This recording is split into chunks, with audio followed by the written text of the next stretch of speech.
Welcome, welcome, welcome, Be Health Empowered family, to another week of Excuse Me, Doctor.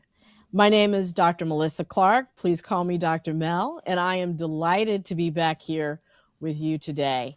Happy Monday and happy 1st of November.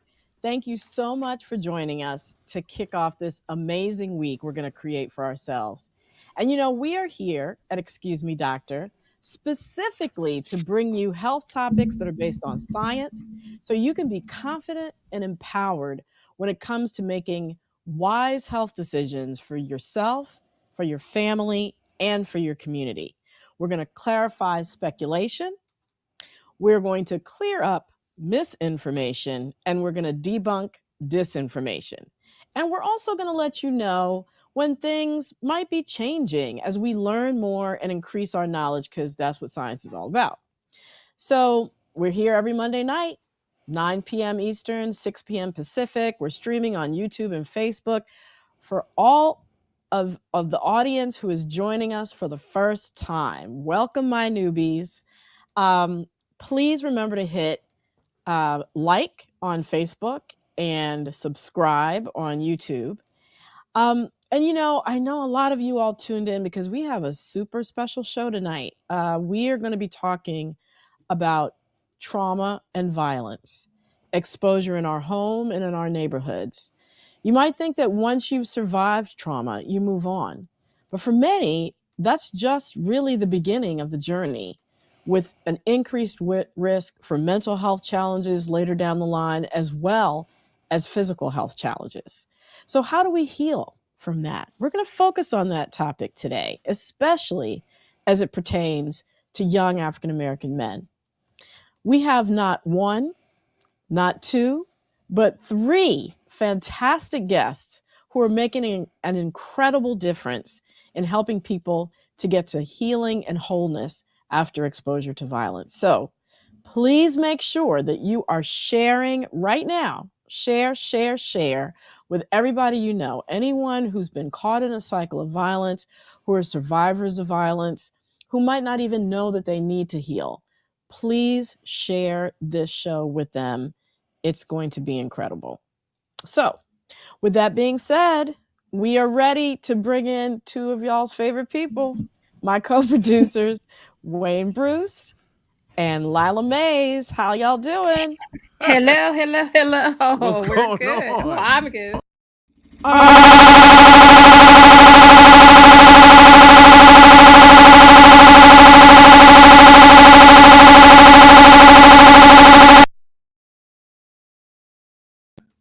What's going on?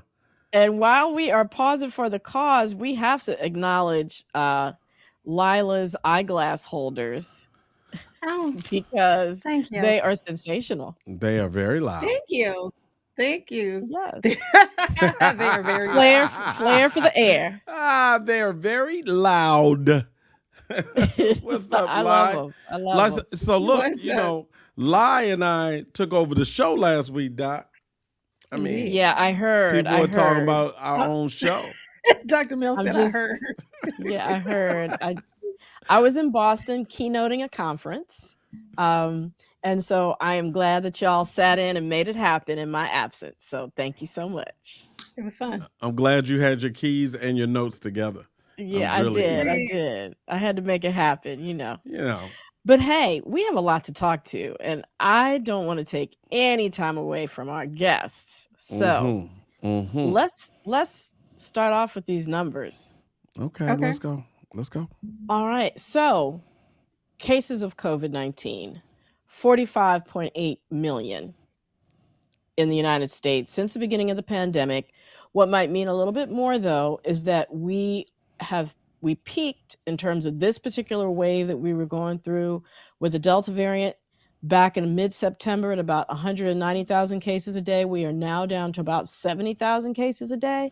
So that's a Mhm. Okay. huge improvement. The concern, though, is that we're about to get into cold season, and we're already seeing an uptick of cases in places like Alaska, Montana, and Wyoming. Um, California, shout out to Lila, has the lowest per capita number of new cases, so that's great. Yep. But we're seeing big jumps in Texas and Arizona too. believe it or not. Okay. And then our hospitalizations are going down, 5,000 less than last week, but our deaths are still on the increase. As we know, deaths lag behind cases and hospitalizations. So overall, we're at about 743,000 deaths from COVID-19. Since last week, when we got together, we've had 12,000 more deaths, people dying from COVID, which is an increase of 11% from the week before. So still a lot of work to be done, y'all. And as far as facts, just get vaccinated. I mean, we're at 58.3% of all Americans who've gotten fully vaccinated. So that's Okay. good. All right. Facts. So that leads us right into vax for children. Let's just jump in there, Dr. Mel. Yeah, so y'all heard, right, that the Pfizer vaccine has been approved for given emergency use authorization by the FDA for children 5 to 11 years old.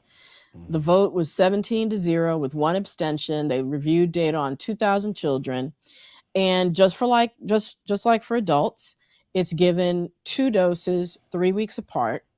But it uses a lower dose, about a Right. third of the adult dose, which makes sense. It's for little people. Yeah. And before the vaccine becomes widely available, though, it still has to go through the approval or review process for the CDC, their vaccine committee, and that is actually taking place tomorrow. Oh, okay. And Yeah. then, Dr. Mel, will they need a booster as well? I mean, will it be treated the exact same way? There's still going to have to be studies done, ongoing Mhm. studies, but more than likely, yes, I would imagine Okay. so. And keep in mind that 6 million children in the United States have been diagnosed with COVID since the start of the pandemic. And young people are still continuing to get infected every week. 8,000 have been hospitalized in just the age group of 5 to 11, and 143 have died. That So is, ooh, yeah, this vaccine really is going to be a game changer, I think, for people being comfortable sending their kids back to school. As we come together in the winter, we're indoors, cutting down the spread of COVID coming from young people and amongst young people and kids. So this is key. okay. So some more facts. It, SCOTUS and the vaccine mandates. Yeah, so there's a group of unvaccinated workers up in Maine who've been fighting vaccine mandates for healthcare organizations up there because they're concerned about the use of fetal cells for research. And those cells originated from elective abortions done over 40 years ago. So that's their concern. The Supreme Court refused to hear the case, which basically allows for the mandates to stand. Mhm. But things to remember: the Johnson & Johnson vaccines were grown using, a part of them were grown using this cell line, but the final product does not contain any fetal cells or any fetal tissue. The Pfizer and Moderna vaccines did use the cell lines for testing, so not for development, but just to see, does it work? And then, of course, none of the vaccines have fetal cells in them. Even the Pope of the Catholic Church has said, please get vaccinated with one of these COVID vaccines. Say And then what? the other thing is that these cell lines have been used to develop some of the most common drugs that we all use, that everybody uses. I guarantee you some of those folks in Maine probably have been using them too. Motrin, Yep. Tylenol, Yep. Pepto-Bismol, Yep. Claritin, even Preparation H. Yep. So All of the X-Lax. things. Yeah. Just Yeah, saying. Just saying. exactly. You're a little backed up. Right. Well, yeah. Yeah. Water is always good for that, but yeah. Okay. Yeah. So Okay. so So, so look, we got to move on because I'm hearing about this Delta Plus. Is it a thing? What's going on with this new variant? the Delta Plus variant is currently being looked at in the United Kingdom, where about 8% of the new COVID cases are caused by this particular variant. and it's thought to be more infectious than the current Delta variant. But the good news is, to date, vaccines still seem to be as effective against it as they are against the regular Delta variant. So again, now is a great time to get vaccinated if you aren't already. And also remember, those people who fall into the categories for getting a booster, remember, now is a great time to go out and get your booster and also get your flu shot. There you go. There you go. So, that leads us to our final topic of the day, which is cigarette sales are up. People's nerves are bad, child. They smoking cigarettes. People's nerves are shot. Shot. Yeah. This is the first time we have had an increase in cigarette sales since 2020. I mean, I think that is so telling and just talks about, the stress, the boredom, the depression that people have been under during this pandemic, and the use of cigarettes to address it. It's just yet another unanticipated health effect of this pandemic, and it's crazy, unfortunately. Yes. Yeah. Wow. All right. What time is it? You know what time it is. Let's get to it. The weekly debunk. Stopping misinformation in its tracks. So Tanisha Twitterfinger says, so I heard it's better to get protection from COVID by getting COVID rather than a vaccine. That's what I had heard. Tanisha, I don't know about that. Excuse me, Dr. Mel, is that true? Well, no, it's not. Good. It's a popular talking point, which the talking point goes something like this. It's preferable to have natural immunity than vaccine immunity. And I even heard the talk show host Bill Maher say that on his show this week. And as well as several conservative talk show hosts really are pumping this whole idea of natural immunity, as well as natural health enthusiasts. So the real deal is that a new CDC study showed that natural immunity, so getting immunity from getting the COVID virus, the coronavirus, offers far weaker protection than the immunity you get from vaccination. So it actually showed that unvaccinated people who recovered from COVID-19 were 5.5 times more likely to have another COVID-19 infection than were unvaccinated people. Than were uninfected vaccinated people. Okay, let me repeat that just to be clear. Thank you. Unvaccinated people who recovered from COVID-19 were 5.5 times more likely to get sick from COVID again than were uninfected vaccinated people. Wow. So, and a lot of these comments were made in the context of what we just talked about, kids getting vaccinated. They're at lower risk than everybody else, so why not just go ahead and let them get COVID, because the natural immunity is better than getting vaccines. But keep in mind, as I mentioned before, that for that age group, 5 to 11, the 143 people have died. And if you take that all the way up to age 18, it's 700 children and teens who've died. And even if you do survive it, we know that it infects nerve cells.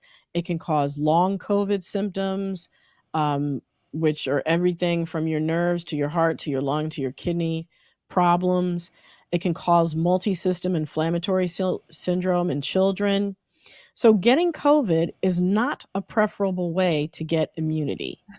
No. Even you may have heard of the myocarditis, the heart inflammation in young men that is rarely seen after vaccination. That's way less common than teens and young people who actually get coronavirus infection. They have myocarditis much more often than they do after vaccination. So vaccine immunity is stronger and still the way to go. All right. Okay. Thanks, There you Dr. go. Mel. Thanks, Dr. Mel. You're welcome. And thank you. Thank y'all for joining me to go through the recap and the debunk. And I know we're going to see y'all back really soon. But right now, we are going to go into our show because this is such an important topic. We, as African Americans in the United States, have had a history of exposure to violence, from the forcible kidnapping of 12 million Africans over 200 years ago to enslavement, family separation, rape, lynching, imprisonment, crime. Exposure to violence has almost become the norm of our existence in this country. The consequences show up in a myriad of ways. They play out in both mental and physical health challenges.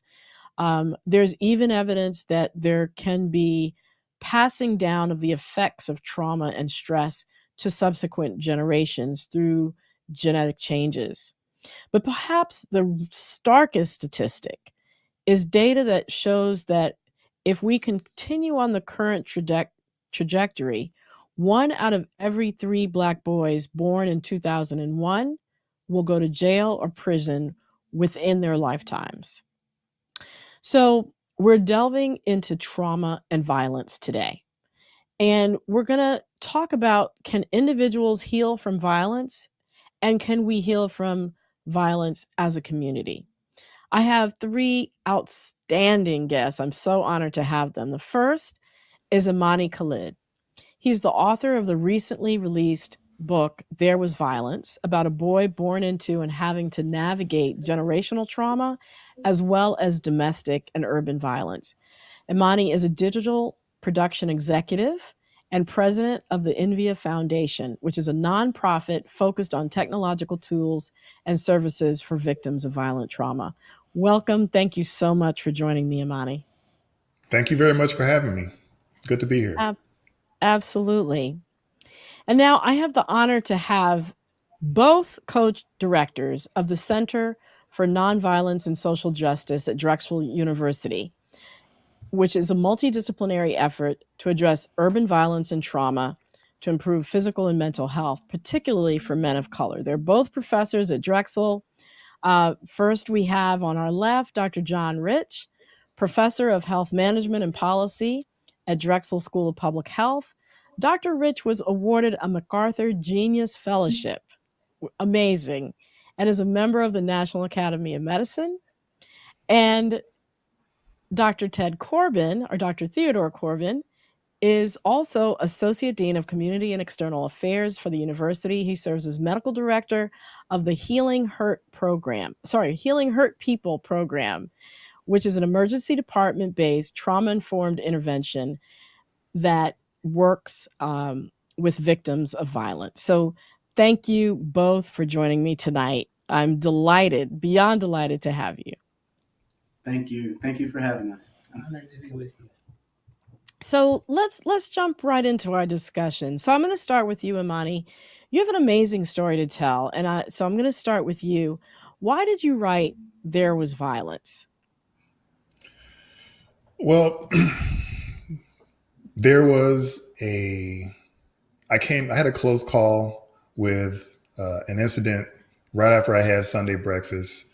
I was near a beach city in Marina Del Rey, and there was a gentleman approaching me, and to sort of, kind of sum up the interaction, it seemed like all of his micro expressions and his body language was consistent with someone who was intent on hurting me in a physical confrontation. Because everything that I saw in this gentleman was, I could connect to every street altercation that I ever had personally, and every street altercation that I saw developing. But it turns out I was wrong. I was just totally wrong about it. And the guy was just excited to see his girlfriend or whatever. And so while I was emotionally preparing to get into a physical fight with this guy, I left that moment feeling foolish. I left that moment feeling silly. And it was a tipping point where I had to dive deeper and say, let's sit down somewhere and figure out what's going on. And what I discovered was, through some deep granular reflection, is that the punchline to my life And the punchline to my family's life was that there was a common thread of violence, right? And I knew immediately that I had to move from a vague consciousness of what had happened to me to a more granular consciousness. And I needed to address that in the most aggressive way possible. Maybe you could explain to us some of the experiences in your childhood and your younger years with violence that you felt led up to that moment. Sure. The earliest moment that I have is as a 5-year-old when my mother was on the verge of beating my sisters. And so I'm a native of South Central LA. And the way I characterize our home life and the way I characterize our street life is that it was very much an emotional minefield that was exhausting because as a child, I didn't know where those mines were. And as a child, I felt like I was in a constant state of threat assessment. Am I going to say the wrong thing or do the wrong thing to get myself in trouble or to get hurt? So in the home environment, there was fist fights with my parents. There was gunplay with my mother and some, and one sibling in particular. You're Out not in the talking street. about toy guns, right? No, When I'm you say talking about gunplay, right? I real. just wanted to clarify. Okay. No problem. Yeah, there was real guns with live rounds of bullets. In the streets, there was heavy street gang violence. There was violence with drug dealers, drug addicts, winos. There was police brutality. So it really, it really encompasses every level or every type of violence you can see, even down with police brutality, theft, poverty, the whole 9 yards. Wow. Thank you for sharing that. I want to move for a moment to Dr. Rich. I know if you could tell us a little bit about your work and why you choose to focus on young men of color, especially sort of hearing some of the things that Amani has said about his background. Absolutely. It's a very powerful story that we're hearing. We know that young people, particularly young men of color, exist in a world that often regards them in a very dehumanized way because of racism and because of their position on the social ladder. The way in which young men have often been, again, marginalized and dehumanized. And as a primary care doctor at Boston City Hospital, I saw lots of young people coming through as victims of interpersonal violence, but also of other medical problems like sexually transmitted diseases.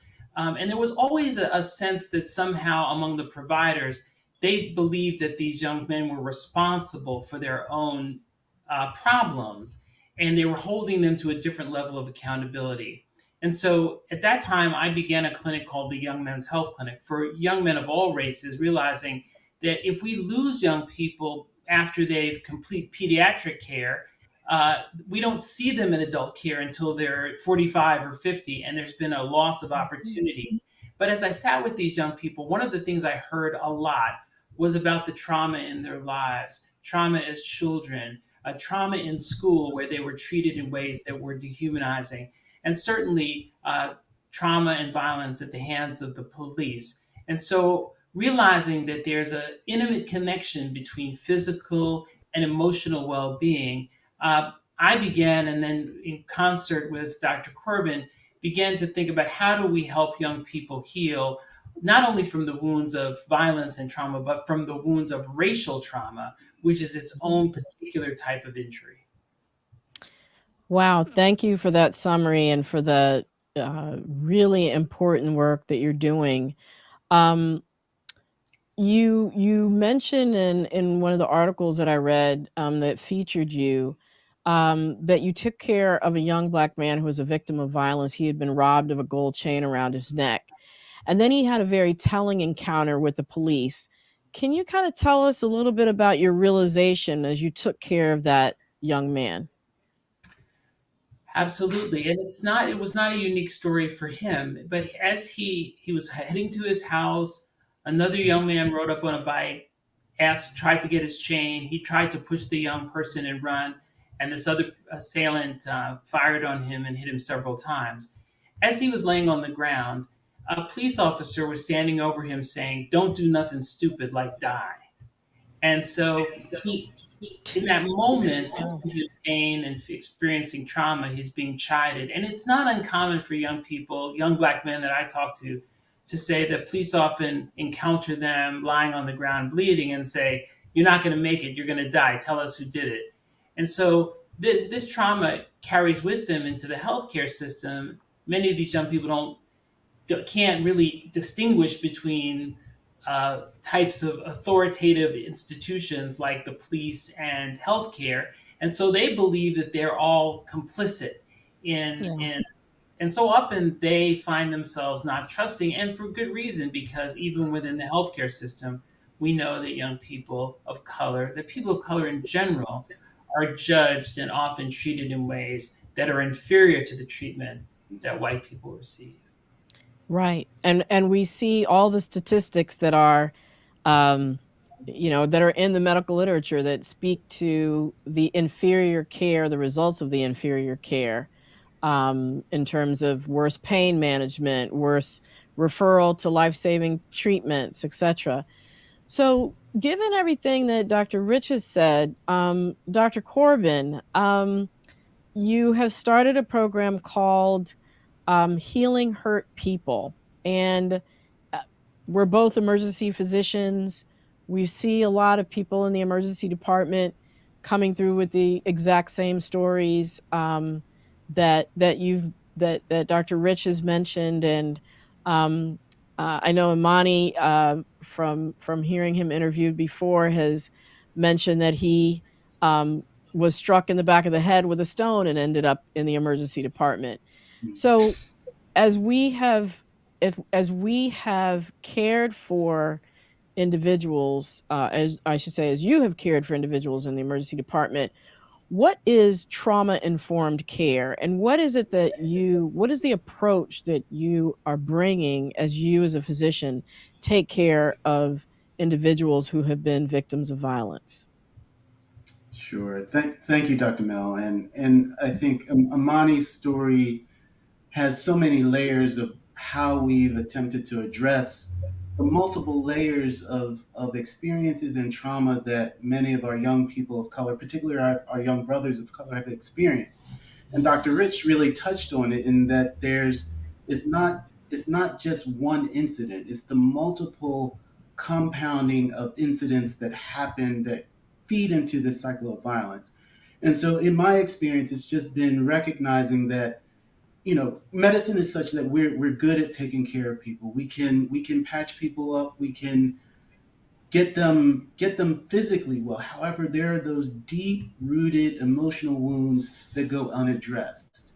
And so our efforts through Healing Hurt People have really been to address those things, really removing the stigma associated with any type of mental health or behavioral health care. And we have a team of amazing people that are licensed social workers, that are certified peer specialists, that are community health workers, that not necessarily do it. They do it in the emergency department, they do it in the healthcare setting, but they also go out into the community, into the homes, or any mutual space that's agreeable to our patients to help them work through these challenges that they've experienced after being victims or survivors, I would say, of interpersonal violence. And it's not one size that fits all. It could be one particular set of services would benefit one person that might not benefit the other. So it really is taking this care out to individuals to ensure that they get what's needed to help them heal. And it's without stigma, it's without racial bias, it's without bias. And that's not an easy place to get to, but we've worked Yeah. with individuals to train them in that space so that they recognize how many of the young people that we encounter have chronically been exposed to violence and poverty and racism, and what it really means to help them heal from that, taking all those things into consideration. Wow, that's truly amazing. Um, how have you seen any well, before I ask you that, what is a community health worker and a certified peer specialist, peer Sure, navigation specialist, I think you said? sure. These are young people that have been trained to understand what racial trauma is, to understand what the social determinants of health are, and have lived experiences. And these are young people, often they're young people of color, and it's tapping into their potential. And we like to see it as a pathway for them to either enter any healthcare or human serving area. And they're just absolutely amazing. Community health workers have been around for a long time. You hear of the promotoras for a long time who have helped with HIV education, diabetes education. It's a similar concept, but it's really adapted to work with our communities of color to help them heal. Yes. Well, thank you so much for breaking that down. I'm actually helping to train community health workers to talk to individuals about getting vaccinated around COVID-19. So um, I think working with people who have a lived experience of violence in this way to equip them to touch other peers is absolutely incredible. Um, so, Imani, I'd love to come back to you. What started you on your journey to heal? What were some of the tools that you were able to bring to bear around addressing that learned response that you mentioned? Well, fortunately for me, I'm a hyperverbal male. Even though I was raised in a hyper masculine, hyper violent environment in LA, I've always been hyperverbal and a big proponent of introspection. I always want to know the why. I want to know to the letter why or what's driving some of my behavior, and some of what I find is disturbing, but what's more disturbing I find is to leave it unaddressed.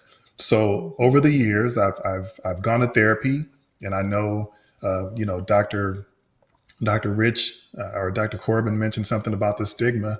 Is like I look past that, and I want to create an emotional environment for myself to where I'm adding days to my life. So Mhm. I've gone to therapy. I've seen the incremental benefits from dealing with that. And I've seen how there's been benefits in my interactions and my overall productivity. And so I'm hooked on my own personal and self development, Mhm. with regards to, addressing some of the violent trauma. And it's an ongoing process. I'm not done. I'm at Right. a very good place, but in no way am I done in that journey. Thank you for that. Thank you for that perspective because none of us are done, right? That's why we're still here. We're still working on ourselves. And I know that you've taken it one step further and you have started the Invia Foundation. I hope I'm saying that right. Can you tell us a little bit about that and how that approaches this particular issue of um, being a survivor of trauma? Right. Thank you for asking about that. Well, my foundation, the Envia Foundation, is very young. Um, I'm still doing research myself and seeking collaborations. One of the benefits of us being in 2021 is we have so much technology at our fingertips. And when I was coming up in the mid 70s and the 80s, we didn't have the benefit of having smartphones. And, but that's not to say that violent trauma is going to cease from being a disruptive element in our lives. So with the Envia Foundation, what I want to do is leverage technology for, number one, for anybody who's seeking to find an appropriate path to healing oneself. I want them to have a free app they can use on their smartphone to find that avenue. So that's number one. And the second part of that is services. I remember when I was a kid, there were events, violent events in the home or at school or or violent events out in the streets that would displace people. It would disrupt employment. It would displace or disrupt their living situation. So the second part of that is to have funds to assist people during these disruptive moments. So they are able to eat when there's this disruption of violence, so that they are able to seek some kind of transportation or medical services or seek legal representation, whatever the case may be. Wow, that's fantastic. That speaks to some of the social determinants of health that Dr. Corbin mentioned in terms of, I know that's a kind of population health speak, but just some of the social factors that affect our health on an ongoing basis by providing, food to eat, access to mental health services, all the things that you're trying to do. Um, and Doctors Corbin and Rich, either one, could you share with us maybe some of the results that you have been seeing at the center and through the Healing Hurt, um, um, sorry, at the Healing Hurt People program?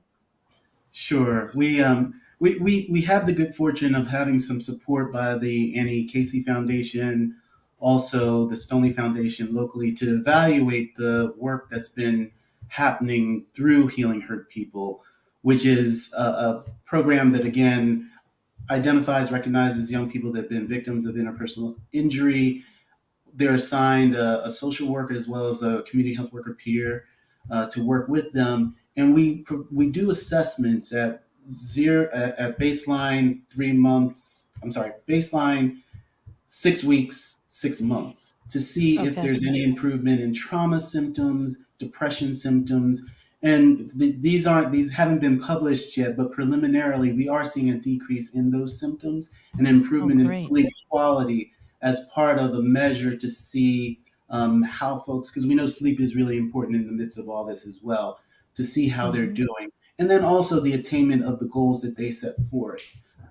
So we are seeing improvements of that. More to come on that, but we are seeing that involvement with our community health worker peers and our team does help improve symptoms of trauma and also help folks move towards their goals. And to Amani's point, it's an ongoing journey. It's not, we see ourselves as as a brief intervention to put folks on the path of healing so they can recognize and identify what's useful for them and would benefit them. But in those preliminary, in the preliminary assessments, we are seeing improvements. Wonderful.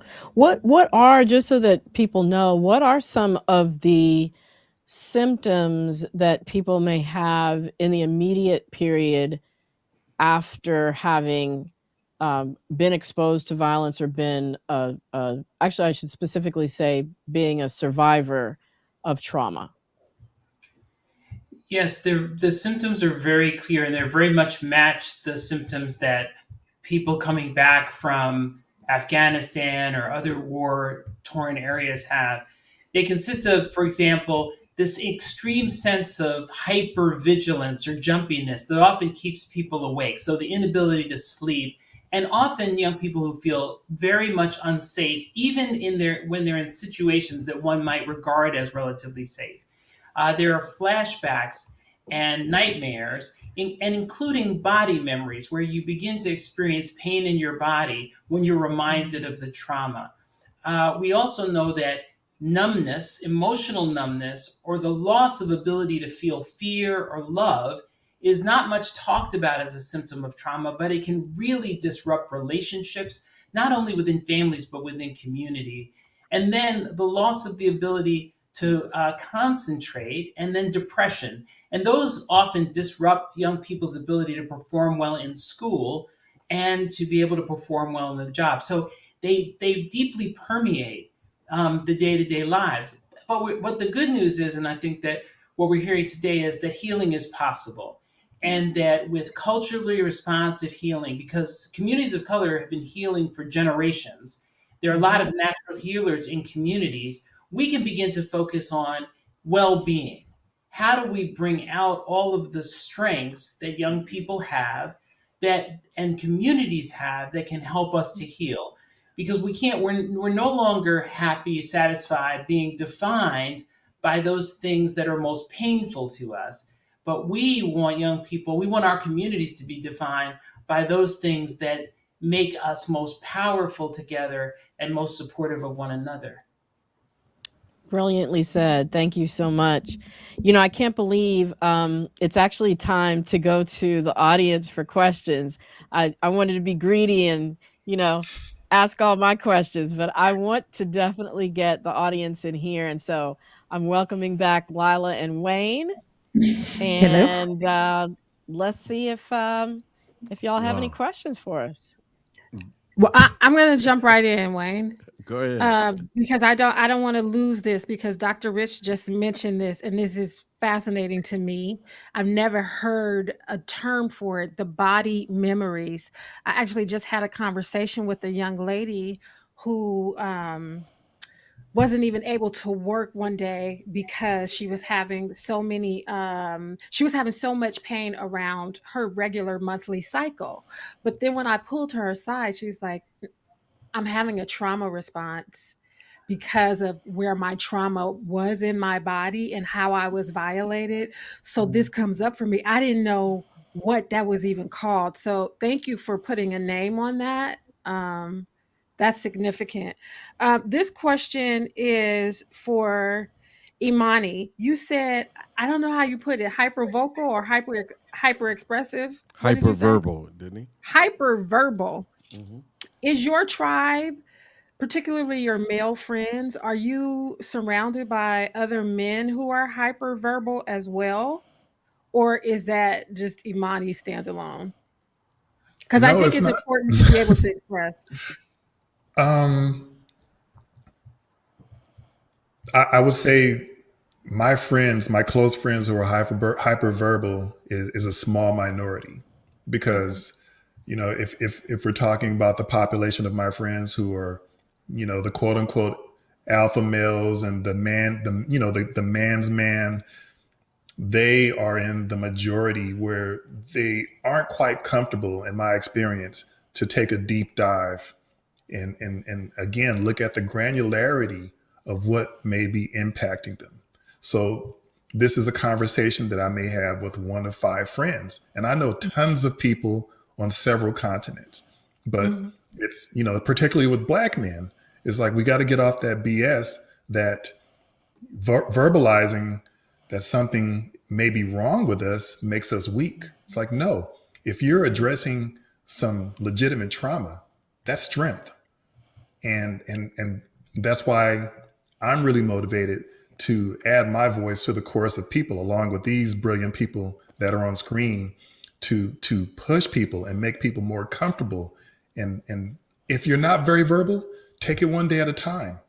Just work on it. Just get in the habit of talking about it and speak with it with like-minded people who want to hear and exchange stories with you. Thank you. Wonderful. Thank you. Any other questions? Yes, we have a question from Paula Mann. What is the process in surviving trauma? Great question. Dr. Corbin, would you like to take that? And then maybe anyone else who wants to chime in? Sure, sure. I'll start, but I feel like Imani named it well in terms of it's a journey, it's a process, it's identifying it. The thing that we've attempted to do is really put a name to some of the feelings that we don't necessarily understand, some of the feelings both physically and emotionally, because it's all very real, but really giving an understanding and a name to what someone might be experiencing. It might not be right away, but it could absolutely happen. And again, we're talking about a spectrum, but it is absolutely a journey. It's one day at a time. It's being open to take part in that journey as well. But it's really helpful in some ways. Some folks are able to start that journey on their own, and it's also amazing to have a coach or a support person to help you through that. And so that's what we do provide through healing her people with our social workers and our community health worker peers. Okay. We have Great.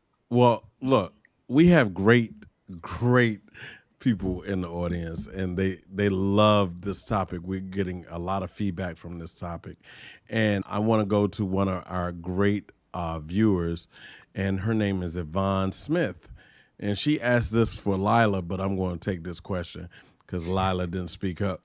So, Well, you jumped in before I could, but go. well, You got it. you dead air is not a good thing in media. It wasn't dead air. It was time for a question. You got it. Oh, all right, co-producers, let's get to the Okay, question. here we go. This is Yvonne, but this is Lila's question. Lila, ask about family systemic therapy, treating the entire family. Lila, ask about that. That gentlemen, did you get that? Family. So the question is, what is the role of treating the family Right. when there has been violence? Or I think she's saying family systemic therapy. Yes. Yeah. Dr. Rich, I see you're nodding your head. Would you like to take that one? Yeah, I think it's a really important question to ask because we sometimes in medicine act as if the individual suffers an experience all to themselves. And in many ways, that solidifies the trauma for that individual because they feel as though they're responsible. But we also know that individuals exist within families, and those families don't necessarily look like, you get to define your own family in your own community. And trauma is contagious. That is, the people around the person who's been injured often suffer similar, if not worse, of these symptoms and effects that can disrupt the whole family. And it can really be almost as if you had an infectious disease spreading through the family. So healing for that individual often needs to take place in the context of all those supportive others. And we often think about, how do we reestablish safety for this group? How do we individually identify the needs for physical, emotional, social, and moral safety? How do we help this group of family members and their already existing relationships? How do we help them to be able to name what they're feeling? Sometimes, especially for Black men or men in general, there's a tendency to think everything is anger. Whatever you feel feels like anger, even if it's sadness or loss. So how do we begin to be able to talk about that? And how do we create opportunities for the community together to establish a new future? Because trauma often cuts off your vision of the future. So I agree entirely. We have to get the whole family to be supported. Sometimes that's in a therapeutic clinical situation, but often it's the community coming together, community health workers and others who are able to provide that support for healing. Amani, I don't know if you wanted to mention that because you've mentioned your family and sort of some of the dynamics. If there's anything that you wanted to add to that answer. I do. I think Dr. Rich hit on some. I mean, just listening to these two guys talk, I'm going check. I can relate. But they obviously have the medical expertise behind that. I think it's crucial that people who experience violence or violent trauma is that they engage. If they can engage with their family. Fortunately for me, I have an elder sibling who is more than willing to take that dive with me. And I have some friends who are willing to also take that dive with me. But what I've learned is what is key is to use the proper language to associate what you may have experienced. Like you may have been traumatized. You may have been hurt, and yes, it will impair you in different ways, depending on the person. It's impaired me romantically, professionally. It impaired me as an athlete. But like using the language, getting used to being uncomfortable. I have a phrase that I use that I say, get comfortable with being uncomfortable. And it's an uncomfortable dive in it. And in terms of advice that I can give the people, if you don't know what to do, like I use this quote from Walter Payton. It's like, what's the secret to your success? He said, allegedly, I just kept my feet moving. So just at your pace, stay active. Seek therapy, seek counseling, seek fellowship, whatever you think is appropriate for you, but start somewhere and you figure it out later. There's no real, and another thing that I agree with, like there's no one blueprint for everybody. There's no one size fits all. Your blueprint of recovery is going to look different from my blueprint. I was just lucky. I'm lucky to be alive. I've had bullets whiz by my head as early as the age of 6 or 7. I've been jacked up by the police. I've been jumped. I've seen, my parents do some really violent things, but there's something to be said about staying active and progressing towards your own recovery, whatever that looks like. Thank you. Thank you for saying that. This And I question just is. wanted to just Oh, I'm sorry, Dr. throw Mel. in here when we talk about our parents' generation, realizing that a lot of them may have grown up in the Jim Crow South in situations where they were exposed to violence on a regular basis, maybe a different kind of violence than you've described, Amani, but as a result of the racial violence that caused them to flee to places like Los Angeles to look for a better life.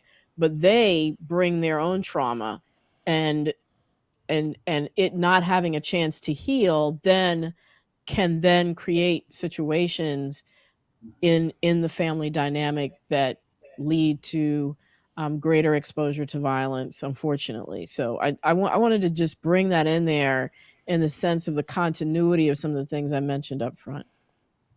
Imani really gets into that a lot in the book There Was Violence, and how he started to dig into his mother's violent trauma, and so how that showed up again. This question is for everyone, doctors and Imani. What would you say to someone who has shame around their trauma and processing it? And it may feel redundant, but I think it's important to speak to those people who may have some shame around their trauma and vocalizing it. Anybody? I'll start. You have to realize, as a child especially, you're born into certain environments and situations that you have no control over. And even when you go out into the public, trouble finds you. Bad actors, men, women, law enforcement, it finds you. I was shamed. Shameful and feeling powerless with some of the things that happened to me. But what I have to accept is that I didn't necessarily have a say in what was happening, right? So the whole notion that people, especially victims, are culpable to what happened, I totally disagree with it. And that's a narrative I will never be cooperative with, because nobody asked to be traumatized. And I'll let the doctors take it from there. I think Amani is absolutely right. No one deserves to be traumatized. And I think in addition to that whole, it's shame and blame that has been imposed upon Black people in this white supremacist space. And so there's a part that we have to move. It's hard. It's not easy by any means, but it is absolutely this white supremacist space that has imposed how we, as people of color, have adopted or have lived into this shame and blame thing. But it's a matter of talking through it and recognizing that it's not our fault. Great. Well said. Any other questions from the audience? Yes. From Yvonne Smith for Imani, would you say your book was a part of your healing? Absolutely. It was very cathartic. The beauty of that book, well, let me just frame it properly. I'm in the habit of journaling daily. I've been doing that for more than a decade, actually a decade and a half. When I left that incident where I thought I was going to fight this guy, over the next 2 months, I wrote a 90,000 word journal entry because I needed to see on paper what was happening and to detect any patterns, and also to really identify my role in any of the mishaps or whatever. So it was like, I'm very visual. So it was very important for me to take notes, revise, rewrite, and rewrite and rewrite, and see clearly in front of me what was happening at a macro level. And what followed that is more introspection. What followed that was acceptance, but this was after forcing myself to engage with the transformational moments that changed me as a person. And I have to encourage people, whatever their methodology is, whatever their approach is, getting on the other side of your trauma is a beautiful thing. Like most of my days are very peaceful, and it wasn't always like that. My interactions are better with people. I haven't owned a TV in over 5 years because I'm comfortable sitting in my own thoughts. I'm comfortable traveling by myself. I'm comfortable going to a restaurant by myself. And this has been a work in progress. So what the benefits will look like for other people when they get on the other side of their trauma, man, it could be a life that you never really imagined for yourself. So I highly encourage, at your pace, get into it. So yeah, it was very cathartic. Well, you all have been absolutely an absolutely incredible panel around a very important topic, and I want to thank each of you, Dr. Corbin, Dr. Rich, Amani. Thank you so much for sharing your work, being transparent and open about your journey and your healing. It's I hope that the audience has been affected by this as much as I have. And so in summary, I just want to, also mention too, those wonderful closing words that Imani said, that on the flip side of that, one of the things that we didn't talk about, but is very important to mention, I think, that if you haven't resolved your trauma, Imani mentioned the effects that it can have on your relationship, on your professional life, on your relationship to yourself.